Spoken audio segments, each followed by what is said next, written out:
My name is Sarah, and I'm trying to read 100 books in 100 days. In this video, I will be reviewing my Group 6 and previewing my Group 7 for this challenge. Things have actually been starting to get a little bit easier in my reading.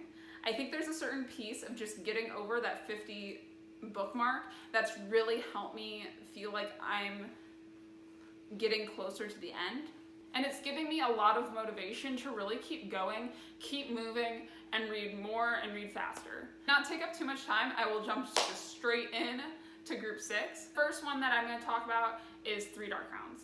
So as I talked about in my preview video, Three Dark Crowns follows three triplet queens who all have to compete for the ultimate ruling rights of their country. The story is told from all three girls' perspective, which I think is really nice. It gives you a full idea of what everything is going on. Originally, I thought I wasn't gonna like one of them, but I like all three of them. The next one I'm gonna talk about is Long Way Down. I actually got it as an audiobook, and the audiobook, at least on Overdrive, is narrated by the author. And I think that added a level to the story that no other audiobook really has done for me at this point. There have been good audiobooks, don't get me wrong, but having the author tell it, it really adds a whole nother layer to this. The story itself, I think, is very succinct, packs the punch that it's supposed to. The third book that I'm going to talk about is Dread Nation. This book lives in this alt history America where all African American and Native American children are forced to go into combat schools to fight the zombies that have popped up after the Civil War. I really like Jane. I think Jane's awesome. There's a secondary character named Catherine who begrudgingly ends up on this journey with Jane. And I originally was really afraid that I wasn't gonna like Catherine, but I ended up liking her a lot. Her more reserved type of personality helps balance out Jane's impulsiveness. There's a lot of very serious topics in a book that's just genuinely entertaining. The fourth book that I'm gonna talk about is We Are Okay. So this is a contemporary book following a girl that's just lost her grandfather, and because of the handling the grief associated with that, basically shuts down. She's left alone on her college campus over winter break because she doesn't have anywhere else really to go. This book is written in a very artful way. At the beginning of the book, you don't realize how withdrawn she really is. You don't get to see that until her friend Mabel comes. She and Mabel have a complicated history because of kind of crossing that line over to more than just friends. And I think she handles grief in a very beautiful way without glamorizing it, which I think is really nice. She's not glamorizing the pain and the less than healthy coping mechanisms that Marin has, but she still uses beautiful language and portrays the reality that a lot of different people face. Next, I'll talk about Scarlett. So Scarlett is the second in the Lunar Chronicles series, and I will say I like this book a lot better than I like Cinder.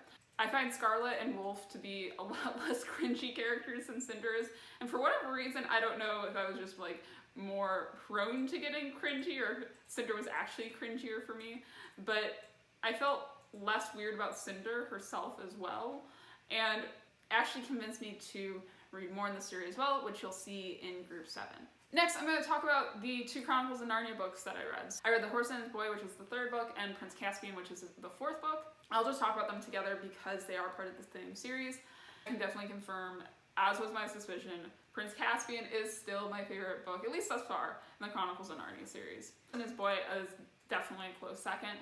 So I think what I really like about Prince Caspian and The Horse and His Boy, A, is the additional characters that you get added. Both of these books, the plot becomes more complex, I think, than it was back in the first two books in the series, and I really appreciated that. The other thing, just in general, about The Horse and His Boy that I really like is the talking horses, and Caspian himself I really enjoy as a character. Maybe it's because I've watched the movie so much versus reading the book, but in Prince Caspian, I forget how long the actual action scenes are. I feel like you have like 70 pages of buildup and then 50 pages of actually resolving everything else. So I guess that is my one thing that I forget, is just how quickly all the battle scenes are handled. Not even really a complaint because they're still awesome books and definitely ones that I remember fondly from my childhood. Next, I'm going to talk about Palaces for People. So this book is a nonfiction book explaining why infrastructure is so important. The author's thesis is that good infrastructure helps bring people in a community together and helps support each other.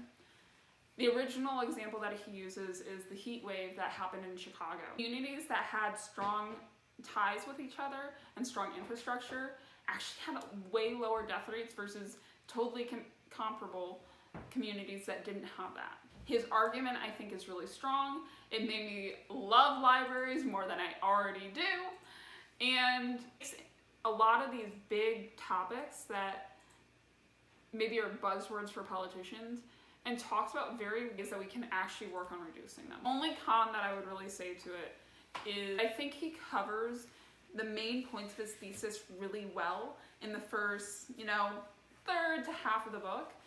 And then I feel like he goes off on these only semi-related tangents for the rest of the book. Similarly, I'll talk about The Broken Ladder. For people who have already read a decent amount of literature about income inequality, The Broken Ladder, I feel like, doesn't really provide any more information on the topic. It's an interesting enough book, but I was pretty underwhelmed. I felt like it was all stuff that I'd pretty much already read before, and it didn't offer me a ton of value. That said, if you're less versed on the topic, maybe it will be more valuable. The final book I'm going to talk about is Throne of Glass by Sarah J. Maas. I see why people like this book. I also see why people don't like this book. It kind of left me feeling very much on the fence. I see well enough, I liked the love interests well enough, but the MC felt very Mary Sue-ish to me. I mean, I actually noted down when I was reading the book, is there anything she can't do? I mean, she's, the best assassin in the land, and oh yeah, she's super pretty, and oh yeah, she's a wonderful musician as well. And it just felt like there was literally nothing she's bad at. Her only real fault is having a temper, and most of that's to make her a halfway interesting character. So that was that. But I will say the book had interesting turns. The plot was interesting enough. I wish the main character was more interesting and that she wasn't flavored with only having this intense love of books. With all that out of the way, I will move on to Group 7. I'll start out with my physical books first. The first one I have is Persepolis. So I got this used off Amazon for I think like $10 maybe? So this is a graphic novel memoir following the author growing up in Iran during the Islamic Revolution. It's relatively short. I'm really excited to be able to try out a graphic novel memoir. That's something that I've never read before. The next one that I'm going to go through is Essentialism. So this is a nonfiction book basically explaining an essentialist lifestyle. The next book that I'm going to read is The Heart's Invisible Furies. So this is a recommendation I actually got a long time ago from my friend Darby, and it follows a boy as he grows up in Ireland under adoptive parents. Fourth and fifth book are actually part of the same series, so I'll talk about them together.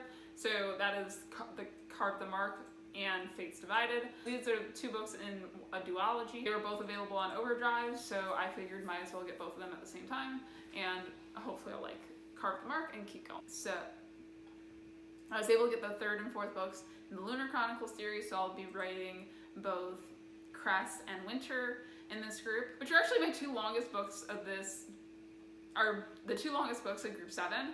I did not realize that Winter was going to be over 800 pages. So we'll see how that all goes. I guess that's going to be a lot. I like Scarlett enough, and now I just kind of want to get through the rest of the series, so I figured might as well take advantage while I have the opportunity. Next, I'm going to be reading Gathering of Shadows. So this is the second in the Darker Shade of Magic series. Excited that it came up on Overdrive pretty quickly, so I will be continuing the adventures of Kel and Lila. And finally, my last two books. So these are both standalones. So the first one is Brave New World, which is a classic dystopian book. I will be reading this as an audiobook. Next, I have Ocean at the End of the Lane. So I saw this as a recommendation for people who want shorter books. I was trying to balance out, Winter being as long as it is. So I've added this to the list. It sounds like it's kind of a thriller-ish book. Don't know a ton about it, but The description's not terribly helpful, but it has really good reviews, so we're gonna try it. This group by far has the highest page count of any group I've done thus far. It's over 4,400 pages of reading. Mostly because you have winter in there at 800 pages, but still a lot. So with Persepolis, Brave New World, and Essentialism, I was able to get 3 vegetables into this group, and I don't have any rereads. So, very excited about this section. My overall page count's getting really, really high, which is, I guess, not too surprising with the number of really long books I didn't read, but it feels good. It feels like I'm getting closer to being done. I have a number of books in this group that I'm very excited about, and I think if this group goes well, it leads to even more books further on in a couple of these series. So I have a good feeling about Group 7. I think Group 7 is going to be a good one. Overall, I hope you have enjoyed watching me go through this journey. I hope you continue watching as I go through my last couple of groups. But overall, I guess wish me luck.